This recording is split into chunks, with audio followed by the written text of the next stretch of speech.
Man, I love this game. Path of Radiance is my favourite Fire Emblem game by a significant margin, and it probably rates as one of my favourite games. All footage in this video is from my latest playthrough, my 9th I believe. I didn't necessarily want to do a Path of Radiance tier list, as I'd add nothing new to the discussion. I like to measure units by general strength, and that can line up with LTC metrics pretty well. At least I can be less concerned about spoilers, and more than dozens of people will know what I'm talking about. Now, I'm not going to pretend like I didn't learn of Fire Emblem through Smash, with Ike standing out as super fun to play. Then I actually played Path of Radiance and thought, oh, it plays like Advance Wars. Then, as I played through the rest of the series, I came to realise how succinct I found Path of Radiance. A mechanical peak with only a few minor flaws. It introduced so much into the series. Shove, full canto, level 21 promotion, forging, the base screen and info conversations, chapter-based supports, highlighting enemy ranges, tier 1 cabs having only one weapon, occult skills, Lagoo's transformation, bonus experience encouraging quicker play, growth bands, the Night Ward, a perfectly timed promotion for the Lord, and the prettiest woman. Here we go again, a tier list, now with C rank. C rank is, quite frankly, the place where shitters go. Either units that I find can't compete, are too risky to use without enough reward, units that come too late with not enough to offer, or units that either don't offer a unique niche or do, but that niche is, at worst, a liability.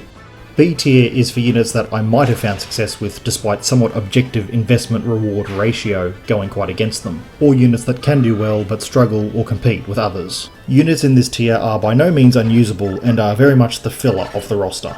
A tier is where all the good lads go, units that are usable practically any time, any run, with very little to hold them back, or units that are near mandatory for one or a handful of chapters.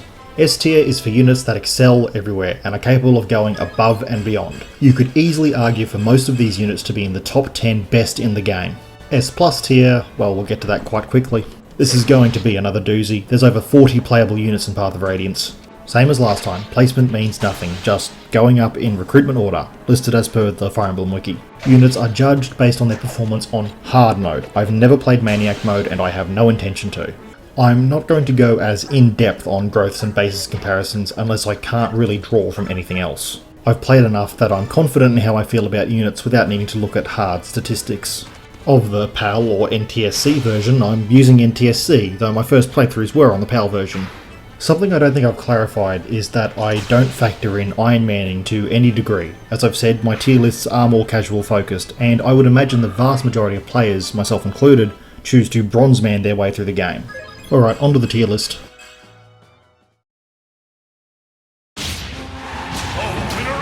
No sympathy from me. Ike is our lord that comes with a free level up courtesy of the tutorial. Commonly afflicted with Ike syndrome thanks to his coin flip strength growth, I actually find he ends up below average skill more than anything else. If you play the NTSC version, he starts with 4 iron swords. I don't think this is an intended feature. It just makes inventory juggling before the convoy a hassle. On the convoy, Path of Radiance and Radiant Dawn are the only modern Fire Emblem games to not have instant and permanent access to the convoy in the middle of the chapter. While it is fun to have access to a dearth of options via the convoy, going without it mid-map encourages you to set up your team properly. Along with Path of Radiance's superior 4-4 split inventory, your dude should be duly equipped before you commit to any chapter. So I'd say Ike is your only real sword unit for most of the game. If he snowballs, you may find yourself with a capped Ike well before his promotion time. This will happen typically if he goes to town on the Ravens with a Lagoo Slayer in Boat Chapter the 1st, or he's your go-to choice to chop down cabs and armors with his regal sword. He's almost certainly going to be at level 20 by the time of Chapter 17, and after that long slog, he'll promote.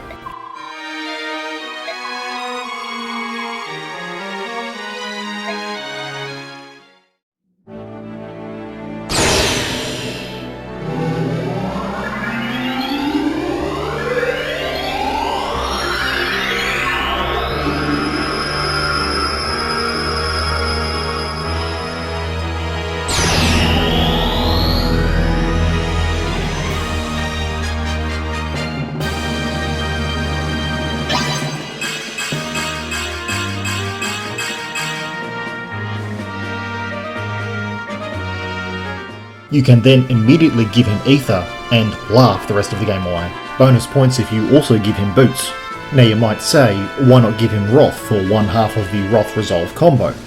I say, shut up you, let Ike master his father's technique. Yes, Wrath Resolve is better for the Ashnard fight. Yes, statistically it's more reliable for the Burger King fight too. If you give him Ether until Moment of Fate, then give him Wrath, then Resolve after the chapter is cleared, it's not a waste of resources because Ether is a practically guaranteed chance to kill the enemy and heal Ike for a good amount of HP, allowing him to sustain really well on the front line throughout all of the mid and late game. I am a die-hard Ether fan. I always have Ike stick with it, and given how he absolutely fucking dunked on the BK this run, I feel very vindicated. Son of Gawain, know your strength.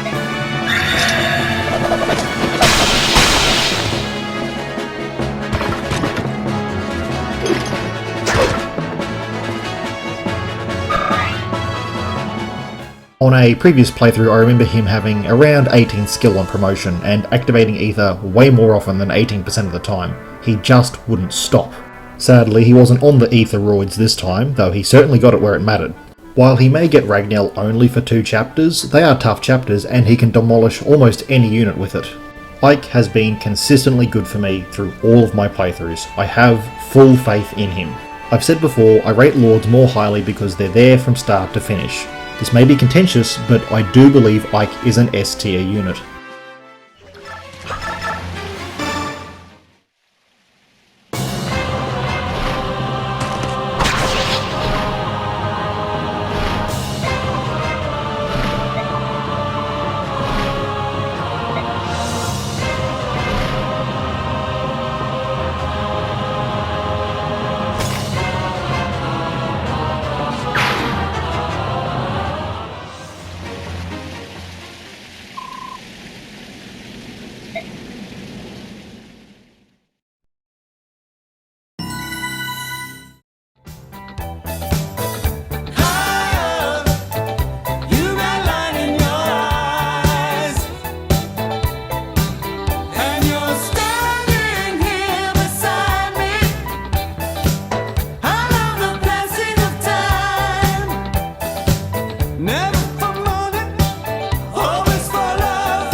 Titania is my favourite unit in the game and my favourite character in the series. She is the heart and backbone of the Grail Mercenaries and nobody bloody well appreciates her enough. She is the only unit in the game, except Ike, that has perfect availability. Not even some lords can boast that. She can easily reach a 400% growth total with the use of a growth band. That's in the lower echelon of awakening growths. Okay, a 400% growth total on an Est unit might be cool, but Titania is the Jaegen, and I will attest to her being the strongest Jaegen, if not the best. Titania is practically invincible for most of the game, which only becomes a detriment when it comes to counter. Yes, that's right, anyone who played Awakening on hard or higher, Titania introduced counter into the series, but her version is completely different to the one in Awakening. For one, it's not guaranteed, it activates at half skill percentage and it returns only half damage dealt. It's completely neutered and ineffectual. I've played through Path of Radiance several times and seen her activate it a handful of times. When counter does activate, it will do only single digit damage and Titania was going to kill whoever attacked her anyway. Consistently, Titania will be your answer to almost every problem that ails you. The only time she may underperform is against enemy thieves and Shades of Evil, but if she's got 16 speed, plausible if above average, that won't be the case. At base stats, is she going to be better than a 21 Oscar or Kieran? No, partially because having done the maths on what Titania's theoretical bases would be like, not good by the way, it's clear she theoretically promoted at level 10 and also didn't get promotion bonuses. Will she be better than a 21 Oscar or Kieran with several levels in her? Mostly yes. She also lacks weapon choice on promotion, having already promoted, so she's the only paladin I field that doesn't get bows. Did you know, if you unlock Petrine through the trial maps, then have Titania fight her in another playthrough, the boss conversation changes to Titania screaming, "Square up, thought"? That's not true, I made that up. Compared to all other cavs in the game, she's almost certain to have a better resistance stat. That gives her a niche in the decent chance she starts to get outperformed. Another area she isn't likely to get outperformed in is speed. Her speed base and growth is excellent, higher or equal to all tier 1 cavalry. Practically any skill scroll is well used on her, Vantage Plus is a definite favourite. Now, did you know, for real this time, that there is no point in Path of Radiance or Radiant Dawn where she can fight and win against the Black Knight? Even without his bullshit armour, she simply doesn't have enough punch, or that punch is unreliable. If she were to fight him on, say, chapter 25, a forged silver lance would be her best bet. Of course, she'd need the weapon rank for it, which isn't unlikely, but a base silver lance at her capped 25 strength would deal 6 damage per turn, which would immediately get healed by BK's renewal. With no access to Luna or any other offensive multiplier, even the unit who has spent the entire game being the strongest is no match for the big Burger King. As for a hammer, triangle disadvantage, and remember the Black Knight can easily activate Luna at any time, and that wouldn't kill her in one hit, but it does further the fact that Titania simply cannot compare to Ike and the BK's strength. Her weakest stat is likely to be her strength, but that's also fine because she'll still be killing plenty of enemies in one round at average stats, and some of the tankier enemies she can whittle down and get someone else to finish them. That'll distribute the kill experience and further prove that Jägans are not an experience vacuum. Do you really need me to tell you that Titania is the best unit in Path of Radiance? I'll do it anyway, happily. Titania is the best unit in Path of Radiance.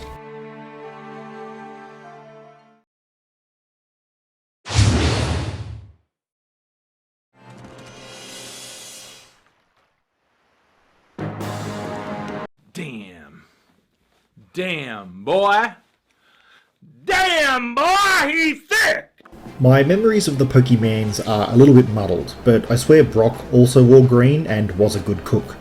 Anyway, Oscar is solid. It's rare that I see him struggle, but I have seen it, and it happened in this playthrough. Of course, being a rock solid unit, it didn't really matter, and after keeping him around, he more than made up for it. By chapter 7, he had almost broken his Iron Lance, leaving him restricted to a javelin or short spear. I don't think I've ever said a unit kind of running out of weapon uses is a weakness, but Path of Radiance's Convoy does come a little late. If you're not doing transfers, he's the easiest, quickest, and probably best choice to support Ike. Even if you are doing transfers, at least get them to B rank so he and Ike can dodge basically everything. Look, with full Canto and practically full availability, it's hard to argue against Oscar.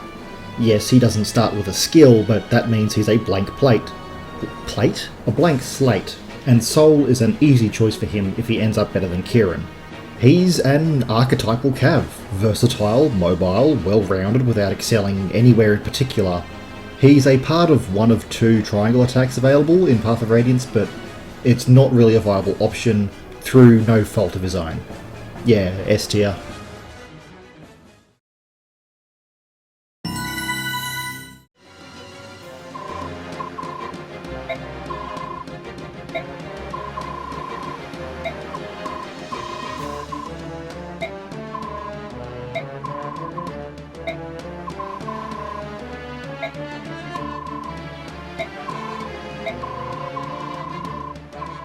Boyd is the best infantry in the game, maybe. There's not exactly much competition, but his strengths are certainly exclusive to him. I don't think fighters are supposed to be a good class, but really I think having high HP and strength, with even a decent speed and defense stat, makes a perfect frontliner. That's exactly what Boyd is. Enough strength and axes to punch through even armor units, plenty of HP and defense so he can take multiple hits, but obviously you can't get careless. As much as I do hate Biorhythm, and Boyd has a skill that doubles its effects, I have to admit I don't recall it definitively affecting gameplay. Now this playthrough he simply would not gain speed in his early levels, so I gave him a speed wing, but what really kept him around was his non-stop strength growth. Yes, I will quite happily use a unit that delivers one big hit that's weaker than 2 hits. Getting doubled and taking significant damage on the enemy hits is about where I draw the line. Bows on promotion is cool, even with only 2 times effectiveness. It's at least an option to help take down flyers or reliably pew down enemy mages. Path of Radiance really does seem to frontload you with S tier units, at least from my perspective. Boyd is no exception. Even with subpar speed, Boyd is a frequent MVP.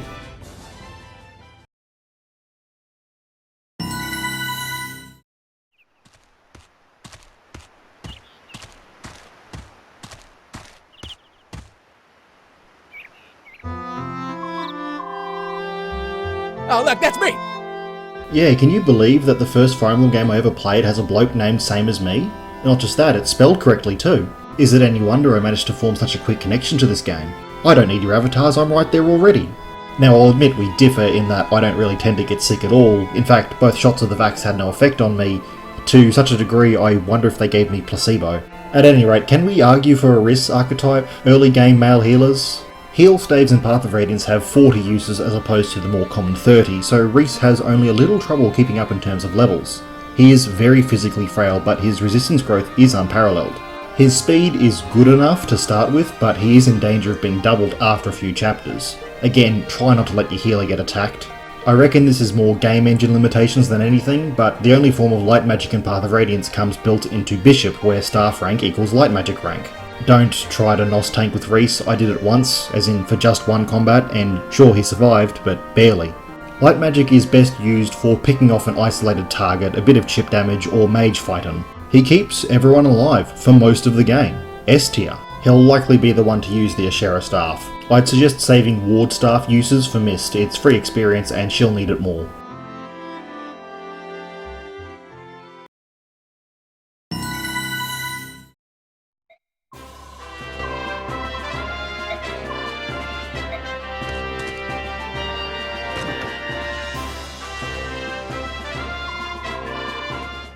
Alright, you arrogant piece of shit, let's get this over with. To start with, Shinon is an immense help, thunder and lightning indeed. It's not wasting experience to just kill dudes with Shinon. Ideally, yes, you'd funnel experience into Ike, but he'll be too busy heading up to rescue Marcia. I mostly use him as bait come chapter 4. Provoke is quite fun to watch, and I like to imagine it as Shinon hurling obscenities at the enemy. Then he pisses off and comes back barely comparable. Bows are definitely at a low point in Path of Radiance. I think Shinon contributes a good amount, but across so few chapters, and if you want to recruit him back, you need to bring bench juice. It could go either way between A and B tier, but I'm going to say B tier. Critting everyone isn't going to boost him.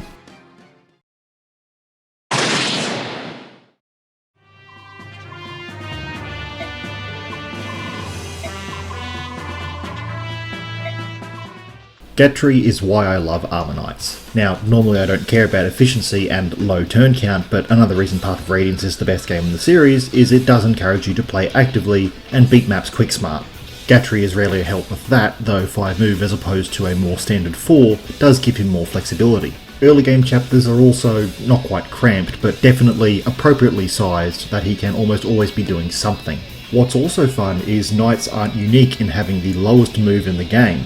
Mages have the same move, and we'll discuss that more in just a moment, but suffice to say that Tellius hates mages. I like that, though they didn't need to go so far.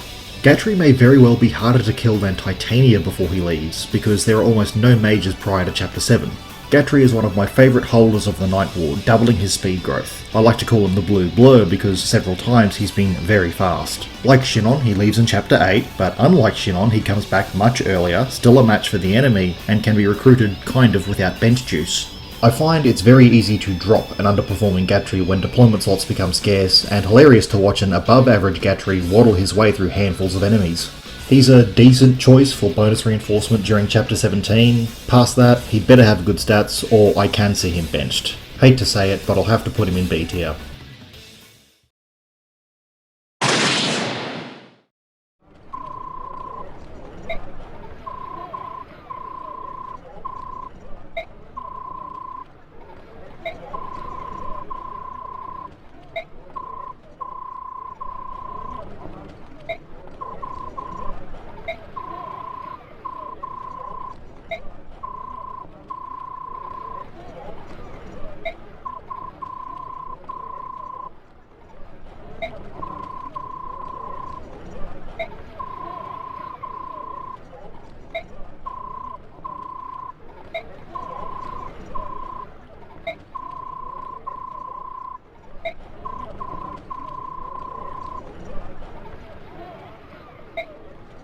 Well, anyway, Soren is my mage of choice for most playthroughs. Yes, he's too squishy and can't deal much damage to start with, but it's not like the alternatives are much better. Still, use him as he should be, as chip damage and against armor knights, and you'll find he performs quite well. Now you could say that about every unit, but every other unit at the point you get Soren can't target resistance. I've only benched Soren once, and that was the playthrough I went out of my way to use Tormod. Soren's Dark Affinity boosts Ike's damage, and Ike's Earth Affinity boosts Soren's Avoid. Adept is cool, I guess. Don't ever rely on it, but really it's never a detriment when it activates. I suppose it's funny that because of Wind Magic's abysmal might, Wind and Elwind's effective damage is the same or comparable to Thunder and Elthunder's damage.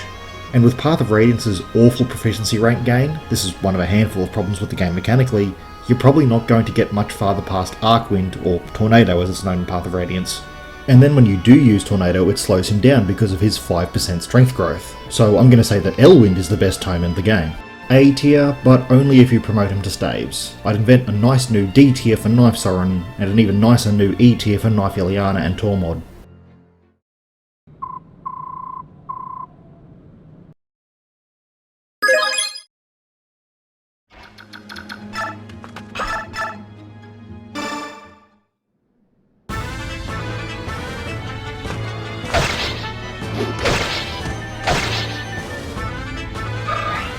Mia is bad. Vantage Plus is good, but Mia is bad.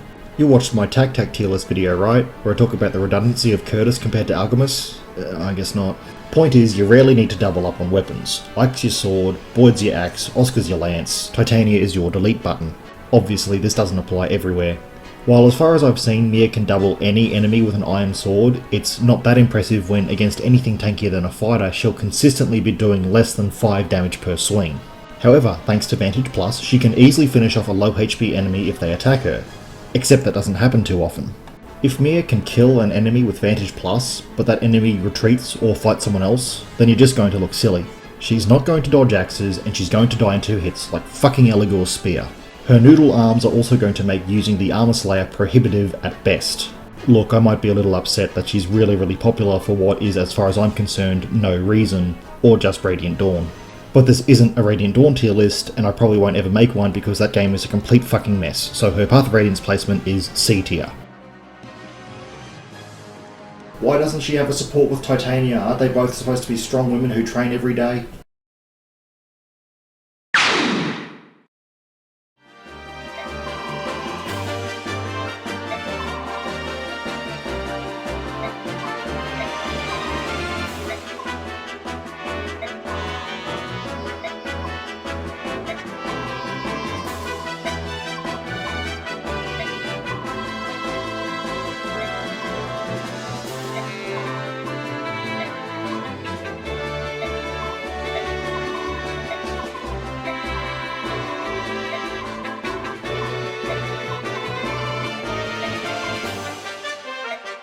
Well, at least we're now well and truly out of the front loading of S tier units.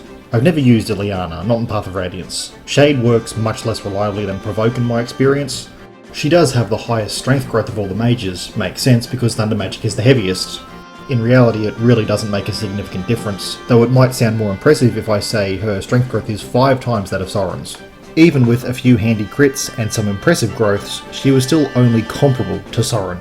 I can't justify her as anything other than free Thunder Magic and C tier.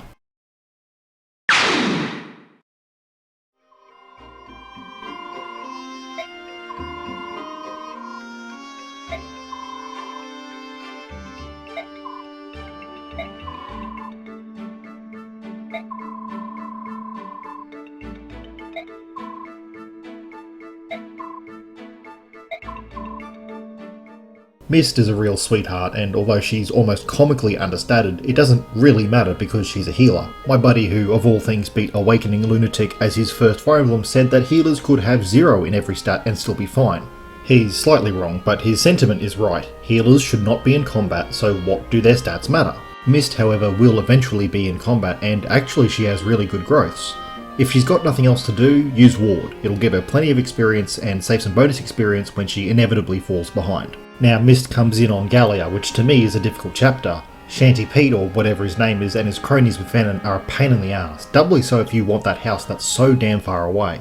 It's a good idea to always have a second healer for when you want to do a party split like you really have to on Gallia, or for when your other healer gets stabbed.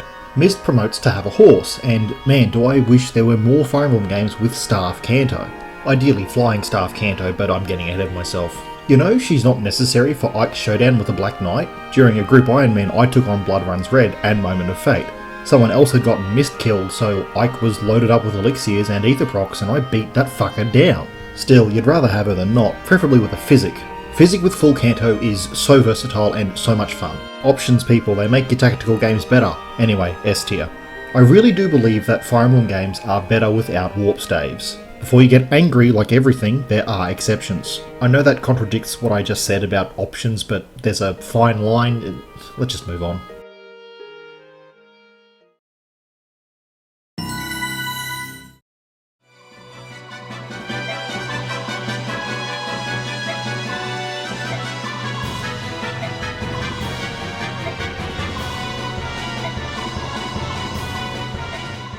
Rolf is comically understated, and that's a problem because he's supposed to be a combat unit, even if not a direct frontlining combat unit. I can argue for Rolf's place as worst unit in the game. His advantage, singular, is his preference bow. Now I have used Rolf before, I'm pretty sure on easy, and actually in my first ever Radiant Dawn playthrough, also on easy, he was MVP. Probably because I funneled all of the experience into him. There really is nothing Rolf does well, even 3 times effectiveness wouldn't benefit him all that much. Rolf is Astrid, with none of the advantages Astrid has, the biggest one being he has no flies to shoot down. You might think to use him as chip damage, but if he gets attacked, he'll die. He can't dodge, he's got no HP or defense, so even if a Venom won't kill him on hit, the dot will. He's a liability through and through. If you want to recruit Shinon, you have to deploy him and escort him past siege tomes and choke points. Best bet is having Cavs on standby to rescue and dancing him up to Shinon, who gets baited out by someone dodgy like Ike. Do a talk, have Ike proc ether on Shinon, laugh, then rescue Rolf. Job's done. C tier.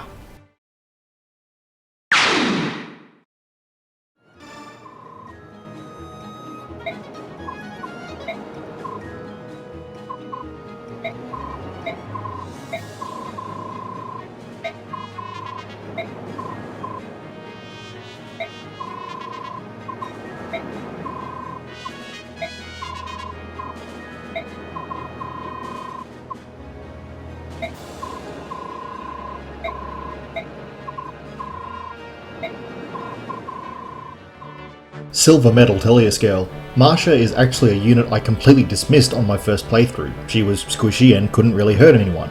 I have since reversed my opinion. She is still squishy and struggles to do damage, but she is well worth the investment. Yes, she can be a bit of a pain to recruit in that Ike has to not advance up to the seize point and wait around for her to spawn, but that's a very minor complaint.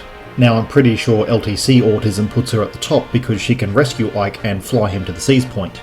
My script says, God, just writing that sentence made me feel tired from boredom. No, Marcia is good because her flight grants her excellent versatility. Here's another obvious statement, units level up when they gain enough experience. Now, she does have a weakness in that she doesn't really bring anything unique to Prison Escape, so she's not really likely to snowball before blood runs red, where I typically use her to nab the centre house. This is risky because enemy Cavs who have full canto can hit and run her, as well as a mage and a knight, and it all adds up to a dead Pegasus knight and a reset. She doesn't have the move to swoop in and out of that house either. However, she'll have a few levels in her by blood runs red and should be more than capable of handling herself. You know, theoretically Marcia consistently struggles. She's not really a match for the Ravens, and Astrid Dies has enough archers to be restrictive. The Benyon Laguz chapters aren't much more favourable. Fog of War is a great way to get shot by an archer, though taking the path to recruit Makalov she won't be facing one. Sure, she can move freely in the desert chapter, but she's not taking out a transformed Laguz without a Laguz lance. Chapter 17 is where she really shines, but with her struggling through so many chapters, how could she compete? Well, bonus experience does exist, but in actual practical use, throughout the chapters, she does fine. She must have dropped her glasses somewhere this playthrough because she was so many points below average skill for so many levels. An almost inarguable top 3 and S tier unit.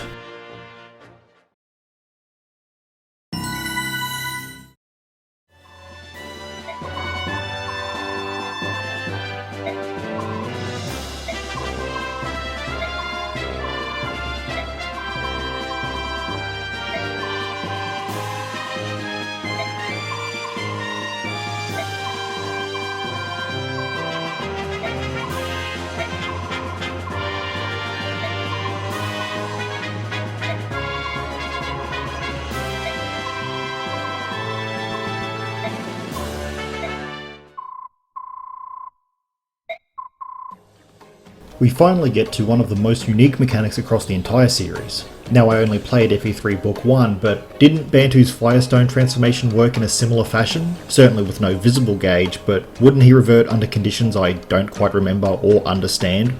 I'll be honest, I don't use the Laguz enough to know exactly how their transformation gauges work in Path of Radiance.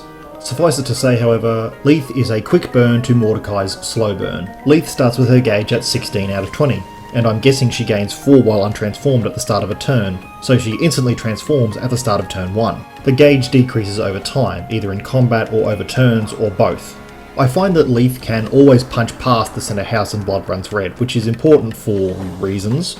I typically send Ike up there too. Someone needs to grab the top house and they scream at subhumans. I do prefer her as a unit over Mordecai, mostly because quick burn is better than slow burn. She's also faster and can double, although Mordecai is definitely bulky enough to do only a bit less damage in one hit than she does in two. But I should talk about Mordecai in the Mordecai section. It's satisfying to see HP plus 2 on level up. I really do think Fire Emblem should experiment more with 100+ % growths. I still place quite a bit of value in units that do good in one or a handful of chapters, so I'll put Lethe in A tier.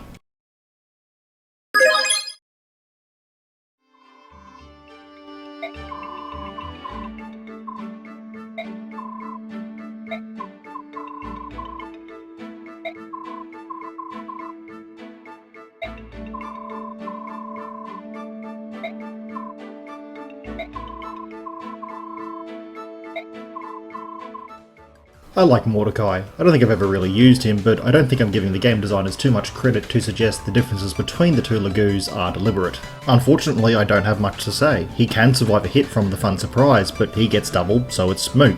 Don't LTC tier lists rate him highly because of Smite? It's stupid, but I guess Smite can be pretty useful.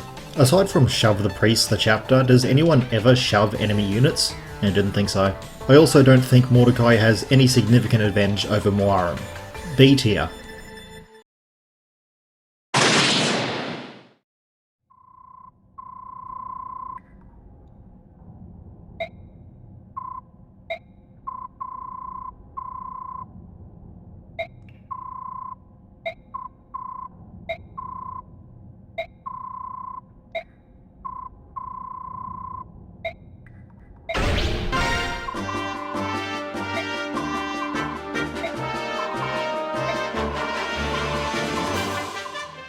Path of Radiance has you swimming in gold to such an extent that you can easily get Volke's 50k gold requirement long before you nick it from Dayan.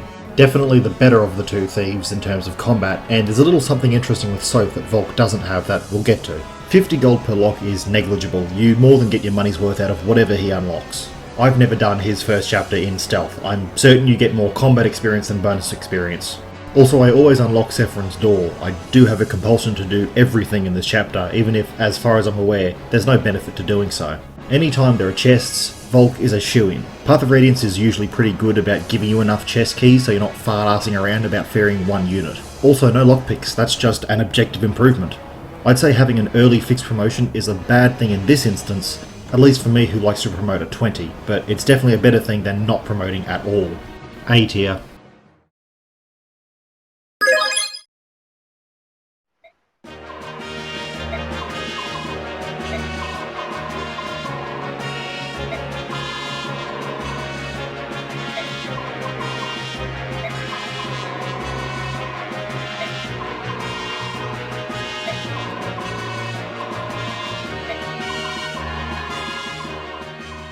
You might think I'd rate Kieran low because he competes directly with Titania, and I do believe redundancy harms a unit.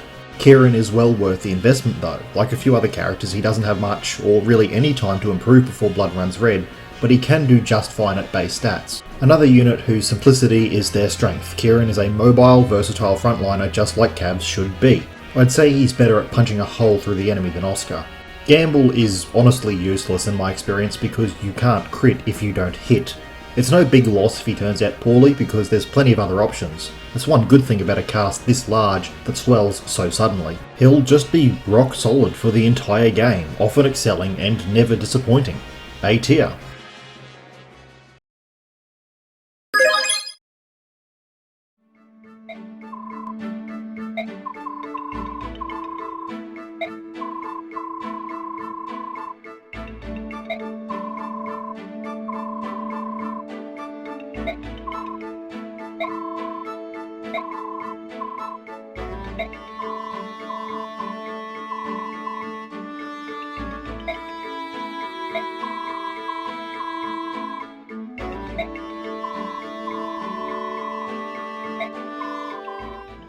I really like Brom. His info conversation about how he doesn't naturally have the courage to fight is touching and very humanising. That's why it hurt quite a bit more when I completely fucked up and got him killed in the group Iron Man. It was him or Kieran, and yeah, Brom was the better choice. So what happened is I added strength plus tome might to calculate how much damage Brom would take. So when a mage did 14 damage or something instead of 5, I realised how screwed I was and I was really fucking stupid. Anyway, he really is an extra body for Blood Runs Red. As a typical armor knight, he's at little risk against even continued physical assault. Blood Runs Red doesn't exactly open explosively, more a gradual push through the chokes, so Brom can do pretty well, either holding the rear or assisting with your own choke point. I do remember reading somewhere that Brom might actually end up better than Gatrie, but you are supposed to use units you like, and I'll be honest, Gatrie shows up first, so I like him better. Brom is right in between B and C tier to me. We'll be nice and put him in B.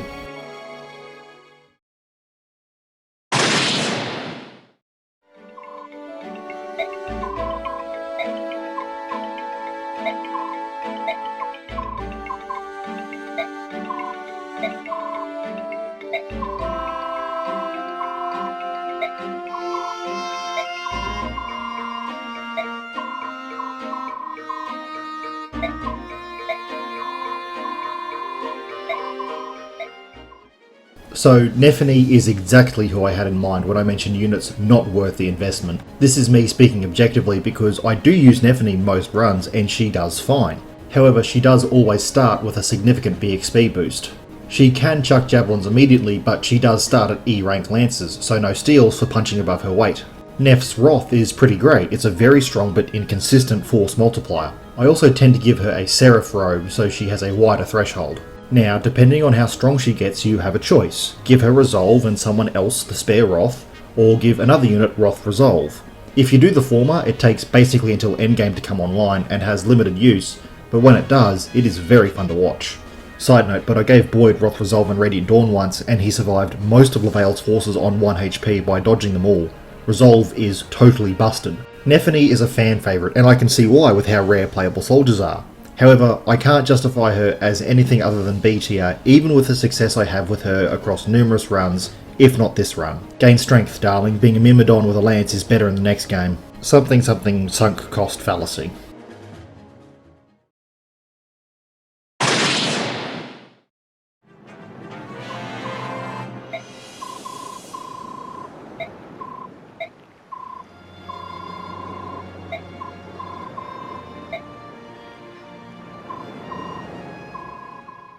So is there a way to recruit Zihark and have him not immediately chop down a vigilante? If there is, it's probably not worth it. I'd rather just take the loss of 100 or so bonus experience. Look, I just don't think either Path of Radiance Myrmidon is worth investment, partially because Stefan exists and also because Ike is there. Sure, you could give Zihark a Laguz Slayer and laugh as he chops up ravens despite his sympathies towards Laguz. I think that experience is better served on Ike though. Again, Adept is cool, but I believe Zihark contributes best when he crits the Suicidal Vigilante, so he gives you a free killing edge with 19 out of 20 uses.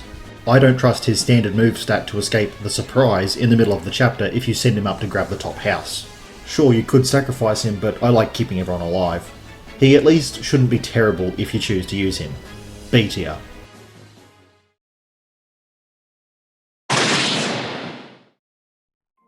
So a fun thing with Sothe is if you transfer a save file, which I've only ever done once and not even beaten that run, Sothe's stats will transfer directly. This is typically a bad idea because Sothe's Radiant Dawn bases are quite good and will often surpass a level 20 Path of Radiance Sothe. So theoretically this is a point against him, but this is a Path of Radiance tier list, not a Path of Radiance to Radiant Dawn transfer tier list. That said, Sothe is still worse than Volke, not worth the investment or lack of 50 gold to open locks.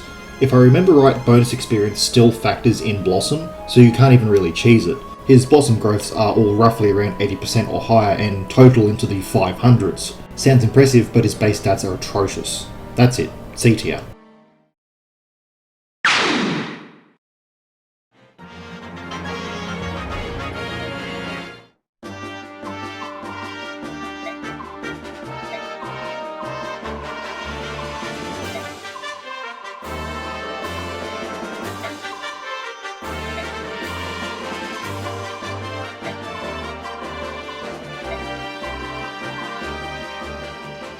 What's with red ponytails and racism?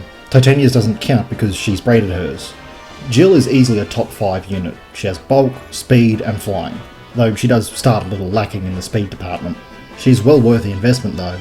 Going in depth on Jill is superfluous. She's basically a unit who completely excels and has practically no weakness. The Laguz Guard is kind of a bad item. Sure, it's good for when you have to fight all those ravens, but after chapter 16 it becomes a little niche.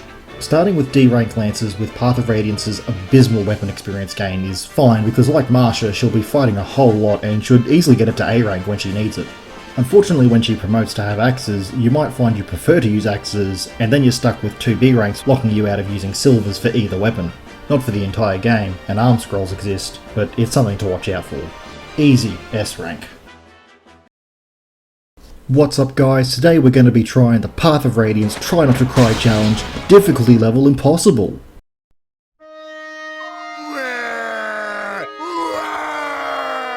I'm crying!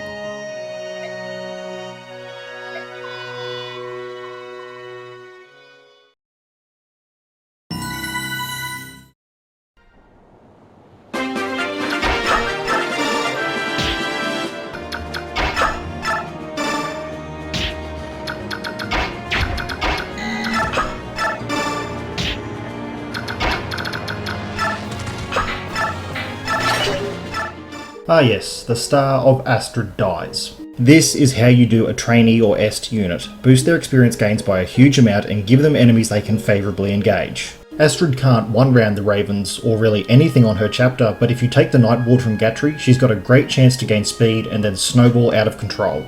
However, the reason I call the chapter Astrid Dies is because you have very limited options to make sure she doesn't get doubled by an enemy Myrmidon. If she manages to finish off a transformed Raven, she's practically guaranteed a level up. The only bad thing about Paragon is it leaves her skill choices a bit more limited unless you want to remove it. Full Canto makes bow calves an absolute delight. On promotion, I like to give her swords to round out cavalry weapons, even if axes are the superior statistical choice. Comparing iron or steel bows to hand axes and javelins definitely leans in the favour of the 1 to 2 range weapons, with the trade-off being bows have 2 times effectiveness against flyers and better accuracy. Swords are a no-win situation there, but it's still an acceptable choice, unlike, say, knives on promotion for sages. I just like it, okay? I'm putting Astrid in S tier. Of all the trainee units in Fire Emblem, Astrid stands head and shoulders above the rest and quickly becomes, at worst, comparable to other heavyweights in your army.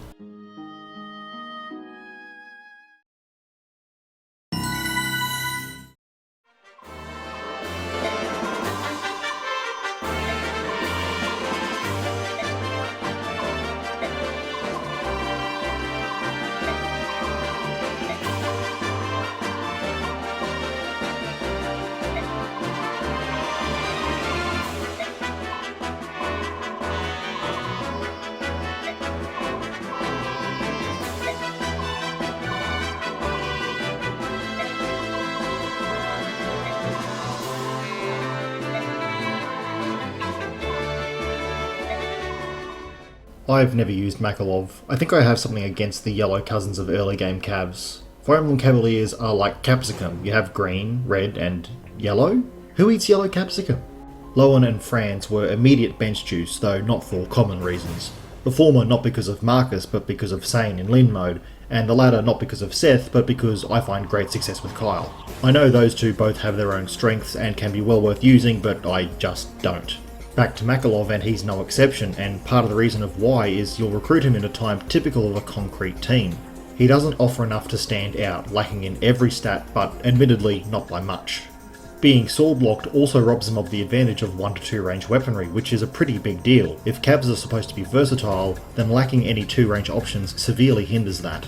You might say, he's a Cav, he's automatically A tier minimum, and that's nice, but you're saying that, not me. I say he's B tier. Sure, build tall on Cavs, don't come crying to me when you eat rock on Grommel's chapter.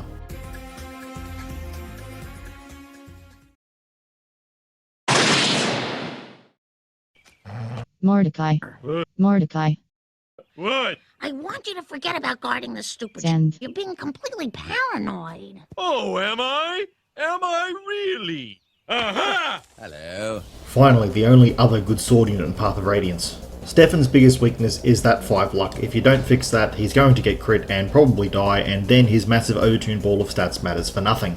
Stefan is all about value, a free S-rank sword and the proficiency to immediately use it, no real cost to recruit, an occult scroll and his own pre-equipped occult skill.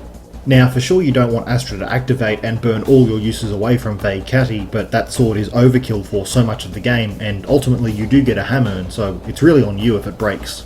Is Stefan going to fit onto your team? Maybe. He's a shoo-in for Chapter 17, there's no reason not to bring him in. Bases will carry him quite a long way, with the exception of his luck as I mentioned, and his defences are quite low. I'm quite happy to put Stefan in S tier.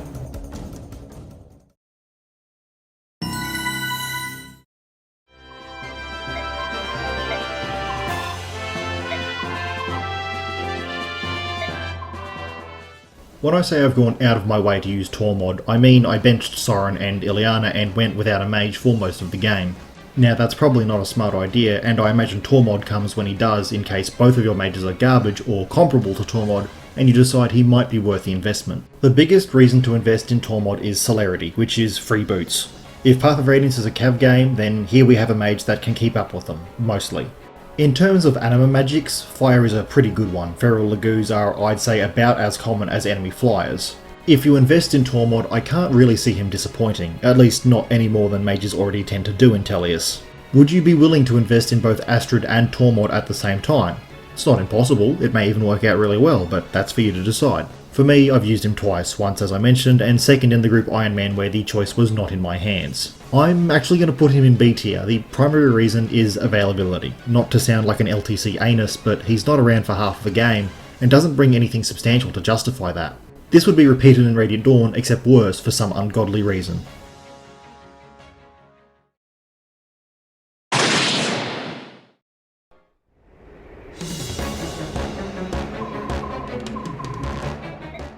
Am I missing something, or is Muaram just Mordecai too?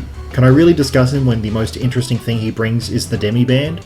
He's just Mordecai with better bases, which of course he is, he comes later in the game. I hate to bring up hard numbers, but compared to a Mordecai of similar level, he'll probably be on par. And oddly, Muaram has higher growths than Mordecai. Now I really would not recommend doubling up on Lagoos, especially two Tiger Lagoos that have more or less the same stat block. So in all likelihood, you'd be replacing Mordecai with Muaram. B tier.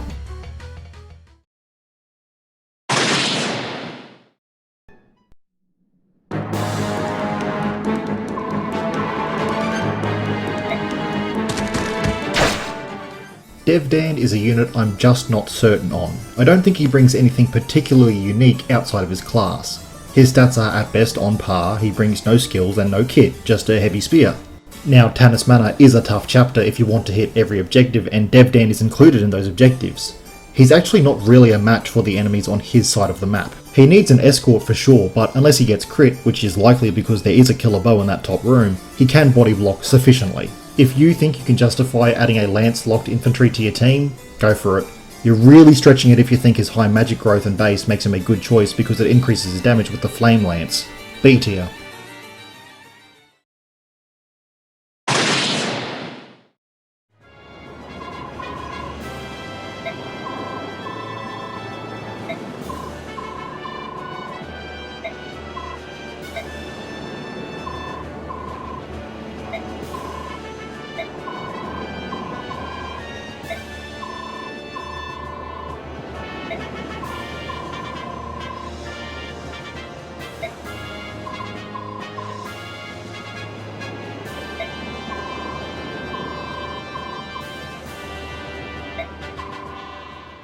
I think it's an overstatement to say Reinforce is the most busted skill in FE. It can't be when shit like Awakening Counter, Gale Force, Limit Breaker and Inevitable End exist. However, it is 100% unique to Path of Radiance Tanith. The closest thing that exists to Reinforce is Summon from Sacred Stones.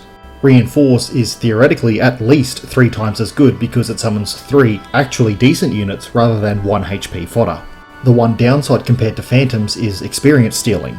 Reinforce is why you use Tanith, or if you like, what does Gatrie call her? Buxom, chestnut-haired Dame Knights? Which, if you do, good. This is the first time I've really used her, though she is an easy addition to Path of Radiance's worst map, Clash, that for good reason gives you more deployment slots than usual. To speak on Tanith's statistical merits, she's passable. Enough speed, but her strength isn't going anywhere. Oscar is her best choice for a support partner, Earth is completely unfair. Over Marcia she'll have sword rank, but that's about it. The Sonic Sword is better given to Ike so he can have 1 to 2 range. She definitely has her uses and unique draws, enough so that she'll be comfortable in A tier. Also want to quickly bring up that it's super cute that she almost immediately becomes smitten with the tall, handsome, well-mannered man that is Oscar.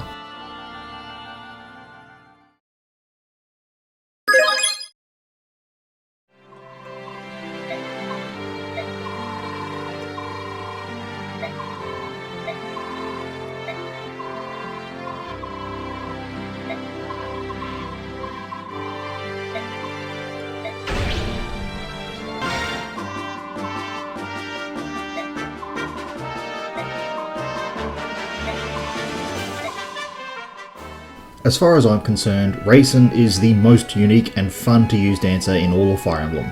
He starts much the same way as any other, except with a heal aura for all adjacent tiles, so you have even more incentive to keep him close, or maybe canto back to him for a bit of sustain. However, you must keep him out of physical combat. Now a mage won't really scratch him, but with only 24 total physical bulk, one solid hit and he's gone. His speed isn't high enough to grant him Greater Void. It's better to not even chance it, but it is easy enough to ensure he doesn't get swung at. At the start of turn 5, he'll transform, and boy is it a transformation well worth waiting for. +3 to his move, and he can dance all units adjacent to him. This is a huge force multiplier. It's well worth moving your units into a danceable formation, whether with Canto or just sacrificing a few tiles of movement. You're going to get so much value out of this ability. The downsides are negligible, but they exist, and they are that his gauge runs out and his con also goes up, though it's still low enough that you can shove him with any frontlining infantry. Rayson is integral to getting the Canto ring when you do Kilvis Betrayal 1. Don't even engage the enemy ravens, get Naesala to piss off by baiting him with Janaf or Ulki, then wait for Naesala to talk to Rayson. This is a bit of a pain, you're very constricted and there isn't really anything Rayson can do to help, but once you get it, the Canto ring will help Rayson's mobility immensely. There's no better recipient for it.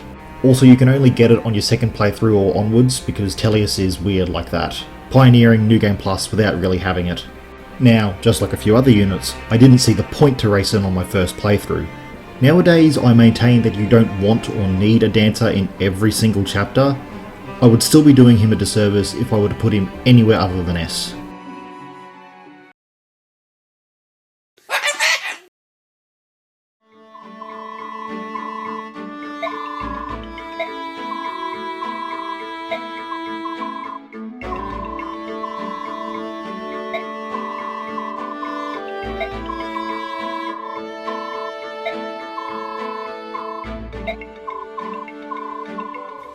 Okay, here we have some interchangeable units. On paper I would have said Janaf is worse than Ulki. In practice, it's the opposite. I wouldn't say either of them are worth permanently adding to your team, but they are practically necessary for one map. You can take down Naesala, but I've never done so because it's more trouble than it's worth. So Janaf over Ulki is similar to Lethe vs Mordecai.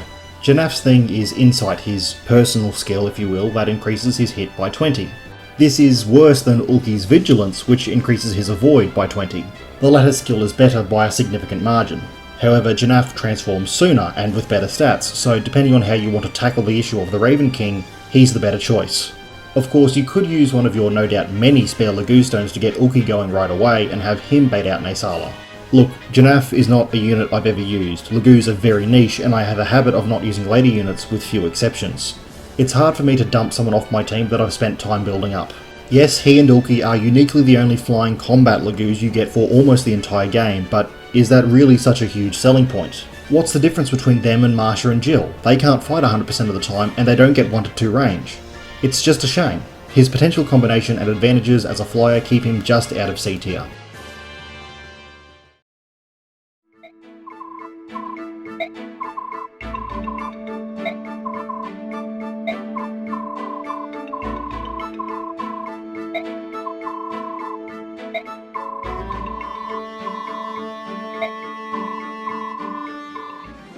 Let me clarify by saying while Janaf and Ulki are necessary for one map, they aren't going to contribute too much outside of that thing they have to do and maybe taking out some ballistae. Admittedly, that's more because the chapter outside of Big Bird's encounter is very short and honestly mediocre. Yeah, there's some time to use them between what I'd call Part 2 when Ike promotes and you have to fight the Wheeling Corby, but I really struggle to see the worth in that chapter or after, at least over anyone you've already been training. Now, I would have said Ulki is the better choice for baiting out Cro-Magnet Man, but that's just it, you're baiting him out because he can cast Wind. What's the point of more hit if you're not attacking? Ulki is still likely to get hit both times, and both he and Janaf can survive both hits, but not much else. I'd say Janaf is still better for this purpose because of his higher speed, if lower Avoid. Avoid that's only lower by a few points. If you're feeling lucky or pressured and bait both Naesala and a Ballista, Ulki's extra Void might make the difference between life and death. That's not something you want to rely on. Like I said, this is a prickly chapter in basically just this aspect. At least once you've had a chat, as long as Naesala can reach Rayson, the Raven issue is essentially handled. Same as Janaf, B tier by a hair. Birds.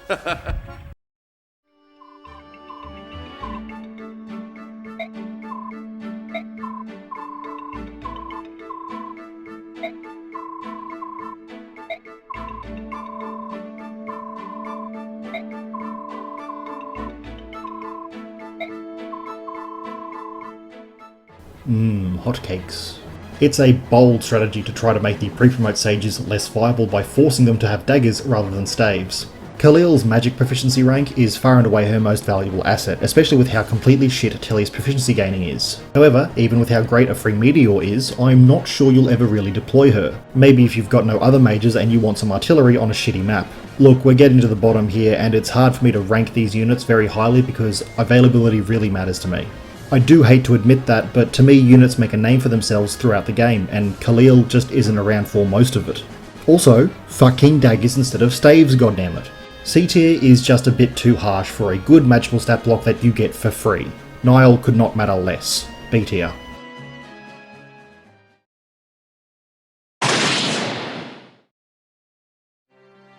Good lord, look at those mutton chops.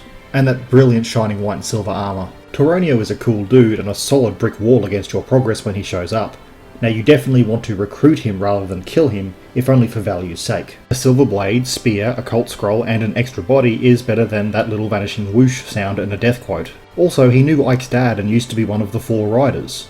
Just going to bring it up here that by all accounts of all the Daean riders we know of, half of them don't ride horses in battle, ergo, not riders. Mechanically, we know Gawain was in the hero class, Bryce and Toronio are generals, and while we never meet Landvega, his daughter Fiona is a cavalier, albeit a shitty one. So that's 1 of 4. And then we get to Path of Radiance and it's Patrine, Bertram and the Burger King with Bryce still hanging around. We're up to 2 out of 4 and 3 out of 8 total. Shithouse record. And then, come the end of Radiant Dawn, where no doubt the Dawn Brigade boys would become the new riders, none of them ride horses. What the hell was I talking about? Right, Toronio. Likely a better resistance stat than either Brom or Gatrie, but he might not compare otherwise. A big ball of stats at this point in the game is less useful than earlier, especially when it's attached to only 5 movement. C tier, sorry big man, thanks for the occult scroll though.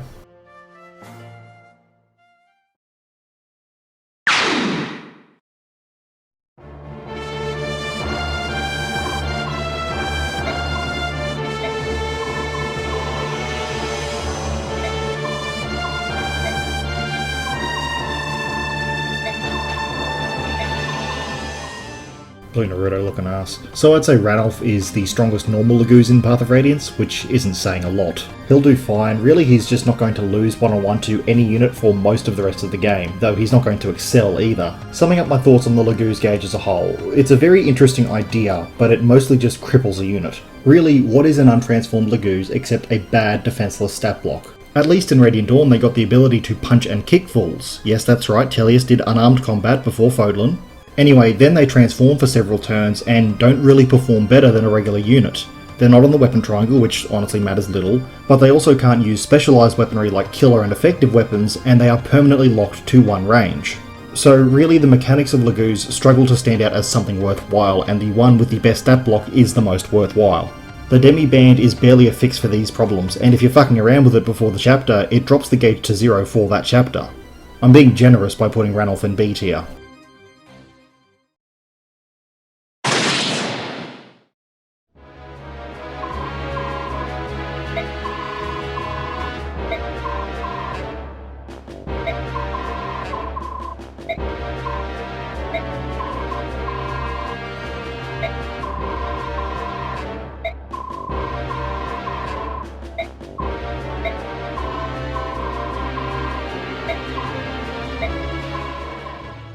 Wrong game for Haar to be top 3 material. I never really thought about how late you get him. Typically he's a free Brave Axe, but really there's nothing wrong with him at all.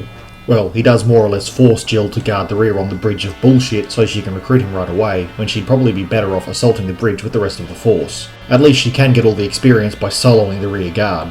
You're just not going to be able to regroup with the main force if your assault breaks through in any timely fashion.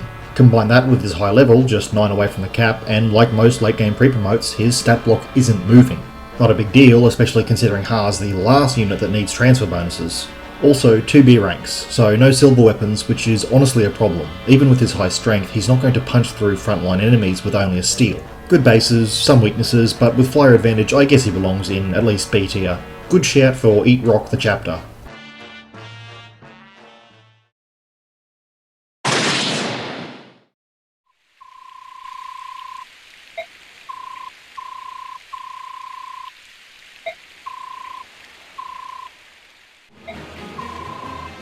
Man, Bastion, the second Dagger Sage, huh? Yeah, I'm still mad about it. First thing, corrosion. I've seen it activate exactly once, on a previous playthrough when that Raven boss on the first boat chapter activated it against Ike. At least with Lucia, I use her to bait out axe reinforcements. Bastian can't do shit. Wait, he's slower than Haar? And worse than Khalil, what the hell? He doesn't even bring nice kit. Well, at least not for him. Volke will appreciate that stiletto. Speaking of Volke, at least their C-rank support conversation, that as far as I'm aware is automatic, is pretty amusing. Really, I can't believe he only brings a fucking Elwind.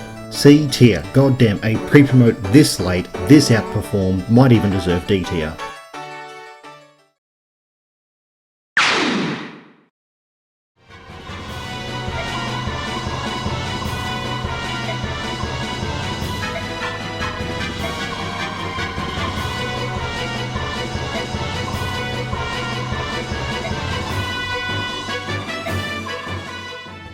Now Lucia does have some advantages. Earth Affinity can boost Ilyana or Janaf.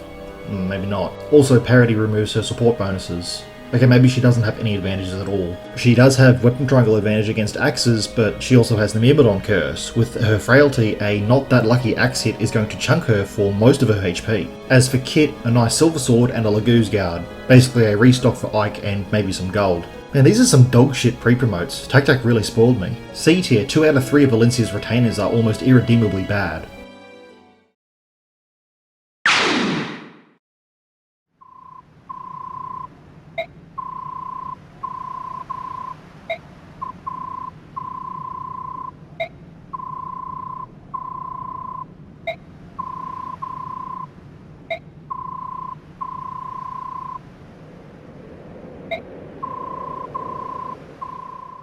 Godfrey here is not bad. He has a brave lance that we will learn years later he is very proud of, and some pretty fantastic bases.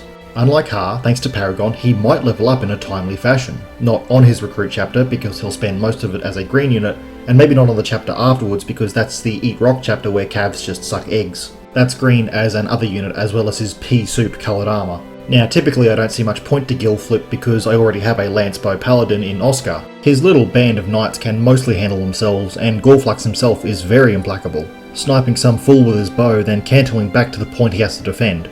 Ideally, that physic user also focuses on the shitters, not Jeff with a G, who is bulky enough to not really need heals. Still, best to reinforce him quick as you can. Honestly, all in all, not bad, almost makes up for the other two. B tier.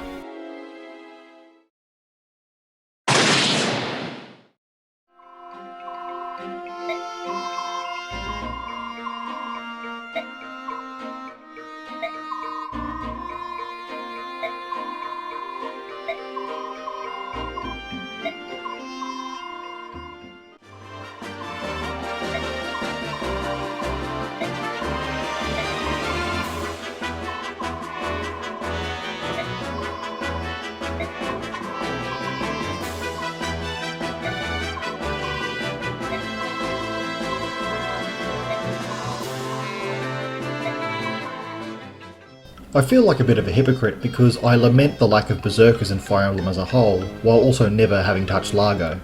What do you expect? Boyd has been around all game, barely ever disappointing, having the flexibility of a bow rank, and then I get another axe infantry out of nowhere that's actually not bad. Low level with great bases. If you want another axe unit, he's a shoo-in. His kit isn't amazing, but without any skills, he's a blank slate to load up how you see fit. Now, I've said before, I think low-res units that are bulky as shit are perfectly serviceable.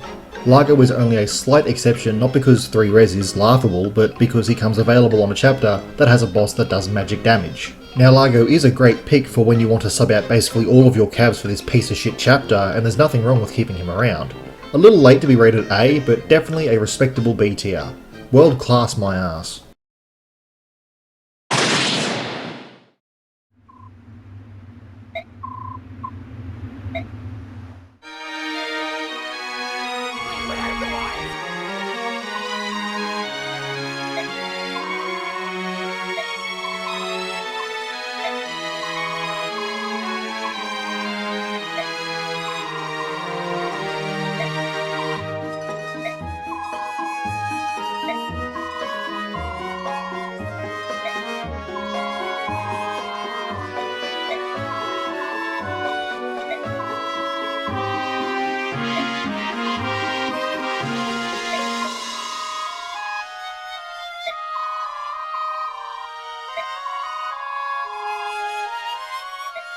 Princess Elincia is a humble princess that can fight and has a staff to heal the wounded, so bring her with you because she's force deployed and you'll be glad you did.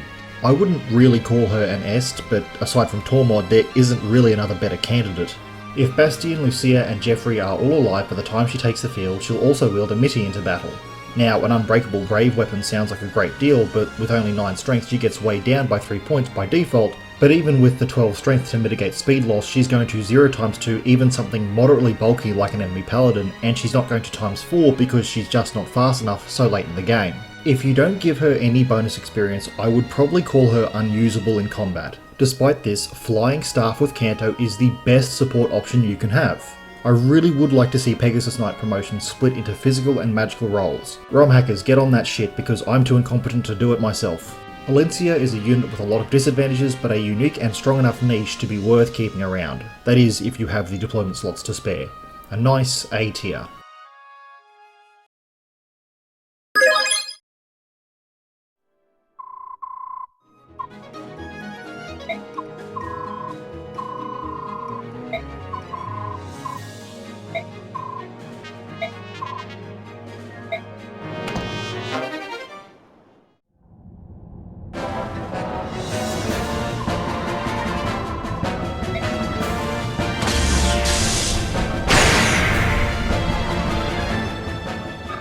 We got a double whammy here, so depending on whether Ike emerges triumphant over the Burger King or your dice rolls are fucking pitiful, you'll get Nasir or Ina. I've been on both ends, but typically I end up with Nasir because I believe Ike can do it.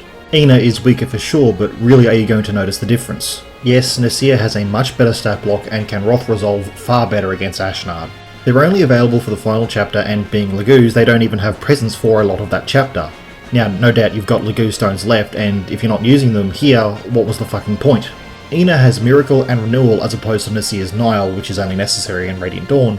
That might be quite the advantage if her stats weren't worse across the board. What you'll be using either of them for is mostly the Middle Assault and clearing any status conditions on their allies. Hang on, Middle Assault? Flanking lanes? I've seen this before. Well, I'll just assume TacTac in part took inspiration from Path of Radiance, which of course you would. Anyway, dragons, they're fine. For how late they come and how little they contribute, I'd guess B is a decent spot. Gold door will not move. Okay, this time I might have to have split segments despite them all doing roughly the same thing. Big blocks of stats that come in to wreck whatever face is left once Ashnard gets zonked out of his gourd. Time for the Lagoos that can all remain permanently transformed.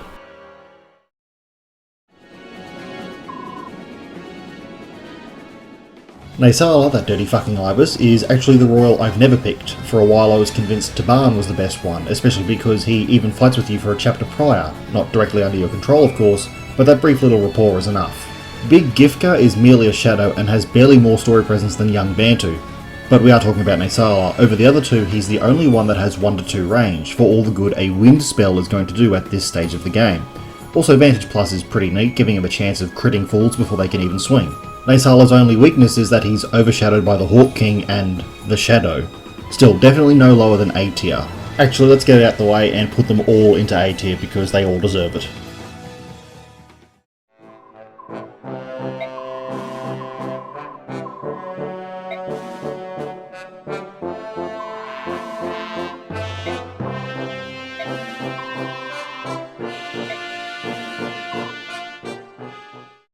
Unlike Naesala, Tibarn is just an enormous ball of stats. No real tricks like Vantage Plus or the ability to cast Wind. Just a flying machine of destruction.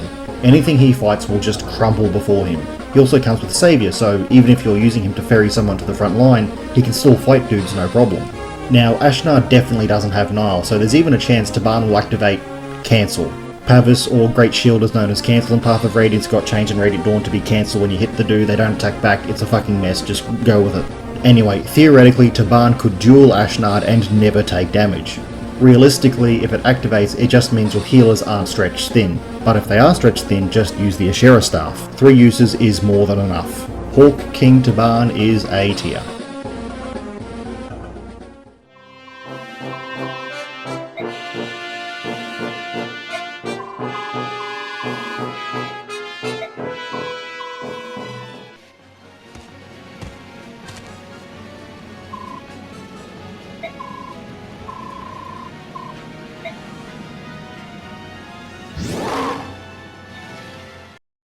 Giffca is the strongest of the lot and has the honour of the best conversation out of the three with Ashnard.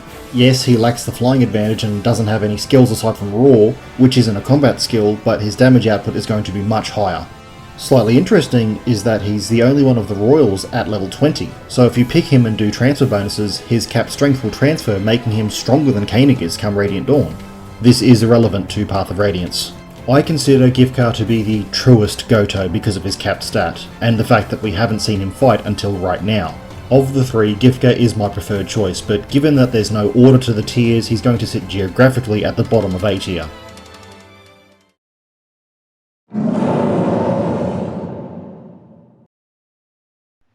That's that, a Path of Radiance tier list, more or less the same as anyone else's. Another hat thrown into the ring. My opinions aren't worth any more or less than anyone else's on the matter, but I hope to have brought at least a unique spin on the format and the discussion.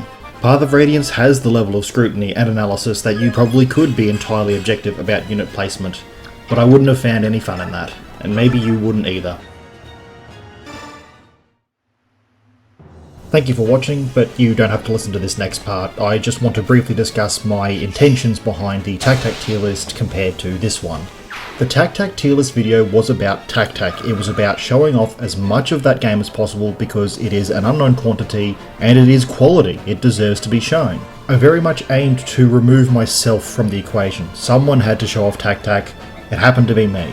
I'm absolutely very happy with the TacTac tier list video, but coming to this one, I wanted to put more of myself because I have a more personal connection to Path of Radiance. It fits a bit better because a lot of people have played Path of Radiance, and some of the bits I wanted to do were very much self-indulgence.